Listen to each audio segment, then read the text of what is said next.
ఇచ్చిన మంచి సమయాన్ని బట్టి దేవాది దేవునికి వందనాలు. మీ అందరికి కూడా వందనాలు చెల్లిస్తున్నా. ఇలా మరి గత కొన్ని దినాల నుండి ఉపవాస కూడికలో మనము దేవుని మందిరమై ఉన్నాం. దేవుని మందిరములకు ఉండవలసిన లక్షణాల గురించి, ప్రేమల గురించి మనం మాట్లాడుకుంటూ వస్తున్నాం. మరి ఈరోజు కూడా ఇదే వాక్యాన్ని మీ మనసుకు తెస్తాను. చూడండి, 1వ కొరింథీయులకు రాసిన పత్రిక 13వ అధ్యాయం 6వ వచనం, దుర్నీతి విషయమై సంతోషింపక. ఏ విషయమై? దుర్నీతి విషయమై సంతోషించకూడదు. దేవుని పిల్లలమైన మనం ఏ దుర్నీతిలో కూడా సంతోషించే వారముగా మనం ఉండకూడదు. అరేం చేయాలి అంటే, దుర్నీతిలో ఉన్నటువంటి వారిని మార్పు చెందినట్లుగా, వారు మనసు పొందినట్లుగా, దేవుని కుమారుడుగా, దేవుని కుమార్తెలుగా తీర్చబడినట్లుగా వారి కొరకు మనం ఉపవాసం ఉండి ప్రార్థన చేయాలి. అర్థమైనా? దుర్నీతి విషయంలో మనం సంతోషపడకూడదు. నేను మీకు రాత్రి జ్ఞాపకం చేశాను. పక్క ఇంట్లో తగాదులు అవుతుంటే, పక్క ఇంట్లో సంతోషం లేకుండా, సమాధానం లేకుండా ఉంటే, యువతలు ఇంటి వాళ్ళు చాలా సంతోషపడుతూ ఉంటారు. పరిస్థితులు బాగాక తండ్రి కొడుకు తనుకున్నారు అనుకోండి, వీళ్ళు ఎంత నవ్వుకుంటారు. లేక అమ్మ కూతురే తిట్టుకున్నారు అనుకోండి, పక్కింటి వాళ్ళు, ఇంటి ముందు వాళ్ళు ఎంత నవ్వుకుంటారో.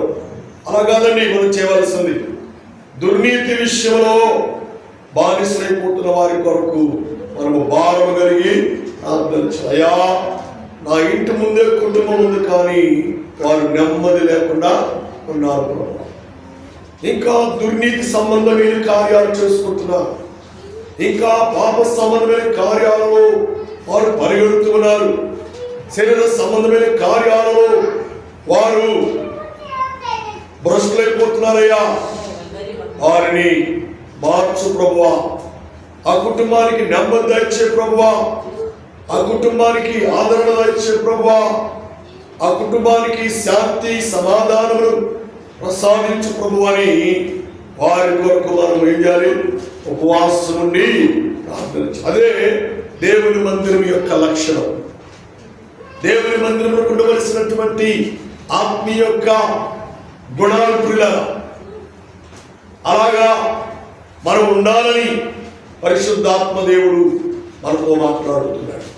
అంతేగాని దుర్నీతి విషయాలలో మనము ఏకీభవించే వారంగా ఉండకూడదు. వారికి మనం సపోర్ట్ చేసే వారంగా ఉండకూడదు. వారిని మనము వెనకేసుకుని వచ్చి మాట్లాడే వారంగా ఉండకూడదు. అవసరమైతే ఒక దెబ్బ కొట్టి,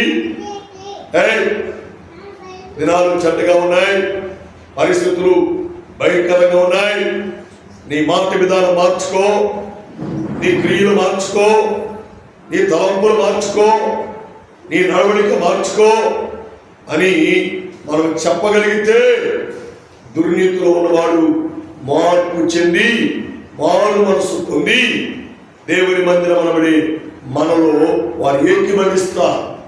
మనతో కలిసి పాటలు పాడుతారు, మనతో కలిసి బైబిల్ చదువుతారు, మనతో కలిసి వారు కూడా ప్రార్థన చేయడానికి ఇష్టపడతారు. అది ఎప్పుడంటే, దుర్నీతి విషయంలో మనము సంతోషించకుండా దుఃఖపడి, ఆ కుటుంబం పక్షాన అలాంటి బిడ్డల కొరకు మనం వేదన కలిగి ప్రార్థన చేస్తే పరిశుద్ధాత్మ దేవుడు గొప్ప కార్యం చేస్తాడు. హల్లెలూయా. హల్లెలూయా. నాకు ఒక చెల్లి తెలుసు.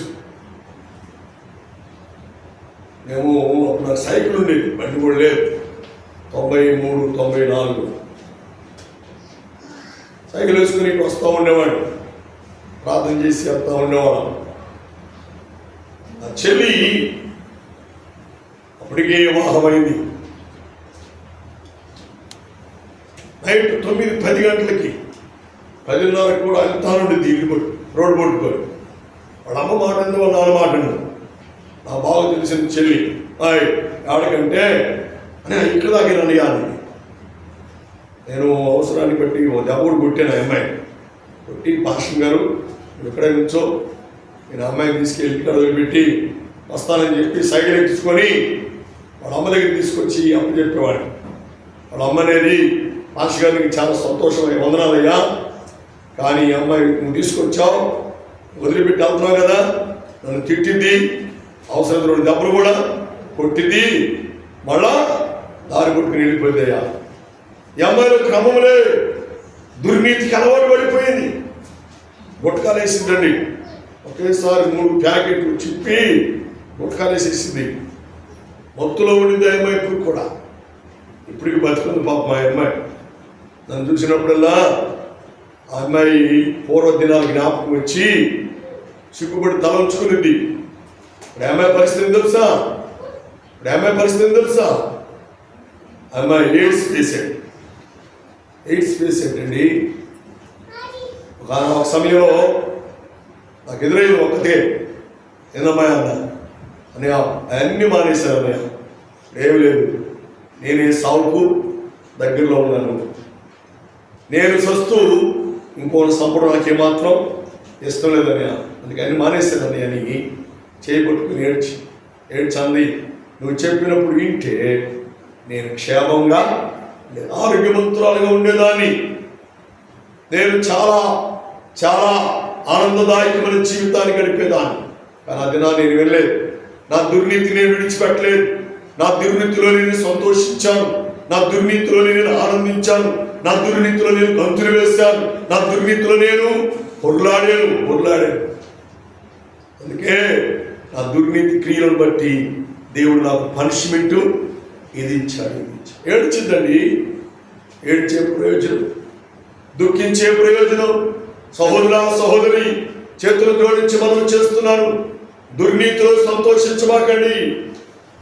కొన్ని దినాల తర్వాత ఆ దుర్నీతే నిన్ను మృంగి వేస్తుంది, నిన్ను భక్షిస్తుంది, నీ జీవితాన్ని, నీ బ్రతుకును తారుమారు చేసేస్తుంది, నీ స్థితిగతులు తారుమారు చేస్తుంది, నీ పరిస్థితులు తారుమారు చేస్తుంది. ఆఖరికి నిన్ను మా బాబు చిన్న వయసులోనే లోకాన్ని విడిచి వెళ్ళిపోయే పరిస్థితులకు ఈ దుర్నీతి తీసుకొచ్చింది. కాబట్టి ఎవరు కూడా దుర్నీతిలో జీవించడానికి ఇష్టపడవద్దు అని, దుర్నీతిలో మీ జీవితాలు కొనసాగించవద్దు అని ప్రభు పేరట ప్రభు నామములో మనం చేస్తున్నాను. ఇలా ప్రియ దేవుని నేను కూడా మీకు మనం చేస్తున్నా. నీకు తెలిసిన పిల్లలు, మనకు బాగా తెలిసిన పిల్లలు ఎవరైనా మీకు దుర్నీతులు కనబడితే కొట్టండి దెబ్బ, ఇబ్బంది ఏమి లేదు. వాళ్ళు తిట్టుకుంటారా, తిరగబడతారా, బూతులు అంటారా, ఏమంటారా, తర్వాత దుర్నీతిలో ఉన్నటువంటి పిల్లల్ని గద్దించండి. వారిని క్రమశిక్షణలో మలచడానికి మన వంతు మనం ప్రయత్నం చేయండి. అప్పుడే వారు పెరిగి పెద్దవారైనప్పుడు మంచి ప్రయోజనం అవుతారు. దేవుని చేత దీవించబడే వారై ఉంటారు. దేవుని చేత ఆదరించబడి ఆశీర్వదించబడే వారుగా మార్చబడతారు అని దేవుని వాక్యం ద్వారా దేవుడు మనకు జ్ఞాపకం చేస్తున్నాడు. దేవునికి స్తోత్రం. హల్లెలూయా, హల్లెలూయా. చూడండి, దయచేసి దైవ గ్రంథంలో నుండి ఒక మాట తలపు చేస్తాను. 2వ దశలో రాసిన పత్రిక 2వ అధ్యాయం, 2వ దశలో రాసిన పత్రిక 2వ అధ్యాయం 12వ వచనం చదవండి. 2:12 వచనం 11వ వచనం చదవండి. అందుచేత సత్యము నమ్మక దుర్నీతిని ఆపేక్షించక వారందరూ శిక్ష విధి పొందుటకే, దురాలోచన కలిగిన వారందరూ కూడా శిక్షా విధి పొందుటకే ఏమంటారంటే వాళ్ళు శిక్ష. ఏ శిక్ష? మరణకరమైన శిక్ష, సమాధానం లేని శిక్ష, భయంకరమైన కఠోరమైన శిక్ష.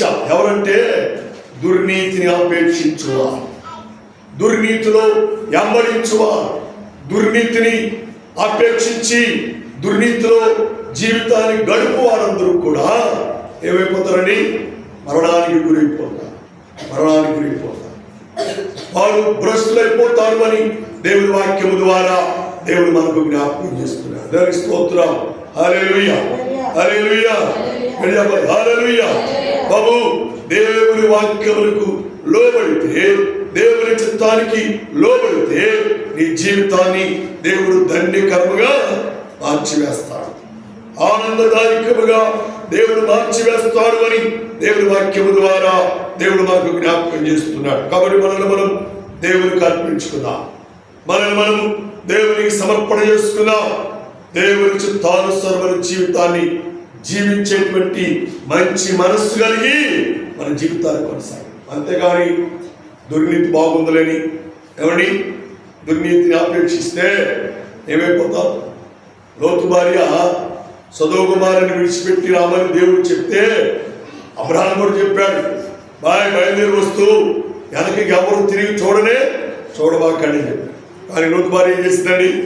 దుర్నీతిని ఆపేక్షించి, ఓ నా సొదొమ కుమార పట్టణమా, అందమైన పట్టణమా, నీలో నేను ఎంత సంతోషించాను, నేను నీలో ఎంత ఆనందించాను, నేను నీలో ఎంత ఉల్లాసంగా ఉన్నాను, కానీ నిన్ను విడిచి వెళ్ళవలసిన పరిస్థితులు నాకు వచ్చినాయని మన మనసులో అనుకుని ఏం చేసిందండి?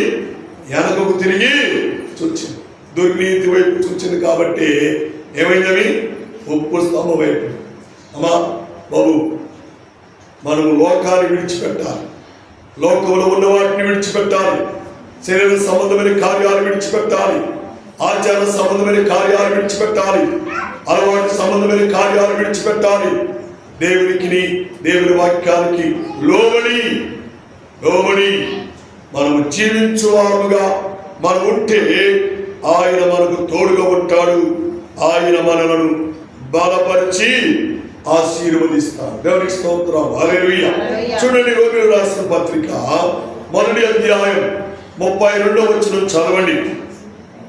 రోమీయులకు రాసిన పత్రిక 1వ అధ్యాయం 32వ వచనం. ఇట్టి కార్యములను అపేక్షించువారు మరణమునకు తగినవారు, దేవుని న్యాయ విధిని వారు బాగుగా ఎరిగి ఉండి వాటిని చేయుచున్నారు.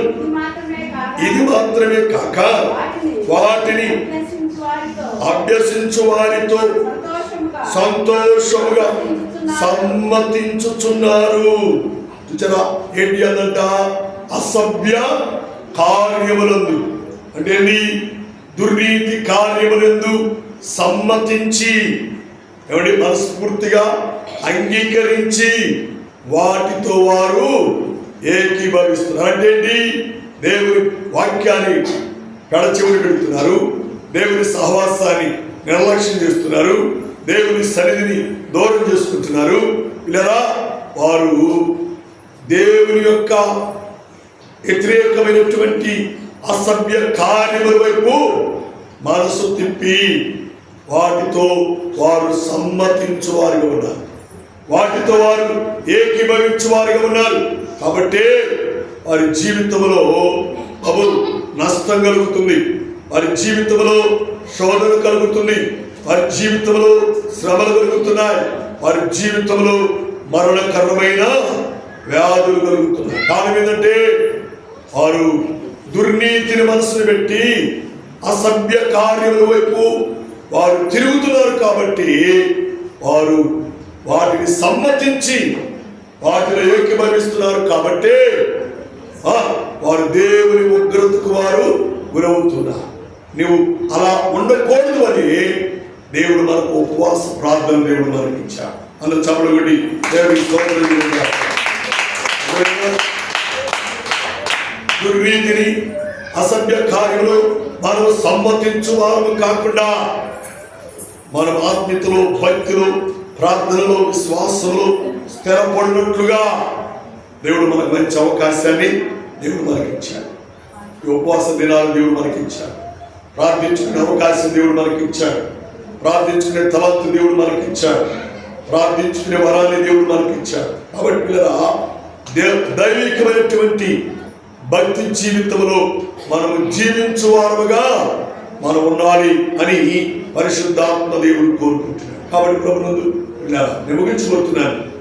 మనం దుర్నీతిని మనం వెంబడించువారుగా, దుర్నీతిలో సంతోషించువారుగా మనం ఎలా ఉండాలి? దేవునికి భయపడి, దేవుని చిత్తానికి భయపడి, దేవుని వాక్యానికి భయపడి, సత్యవాక్యములకు లోబడి మనము జీవించువారుగా మనం ఉంటే ఆయన కృప మనకు తోడుగా ఉంటుంది. ఆయన కాపుదల మనకు తోడుగా ఉంచుతాడు.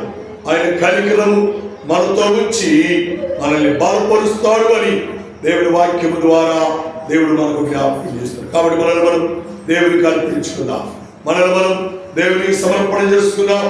దుర్నీతిని విడిచిపెట్టి, అసభ్య కార్యములను విడిచిపెట్టి, భక్తిలో, విశ్వాసంలో నువ్వు జీవించి నిత్యరాజ్యానికి, పరలోక రాజ్యానికి వారసులు కావాలని ప్రభు పేరిట, ప్రభు నామములో మనం చేస్తున్నాం. దేవుడి మాటలు, దేవుడి వాక్యాన్ని మనందరూ దీవించి ఆదరించి ఆశీర్వదించుగాక. ఆమేన్, ఆమేన్, ఆమేన్. తలలు వంచండి, ప్రార్థన చేద్దాం. ప్రార్థన చేసుకుందాం. తలలు వంచండి. ఎవరు మౌనంగా ఉండదండి. అమ్మా, దుర్నీతిలో మనం సమ్మతించేవారు కాక, అమ్మా బాబు, అసభ్య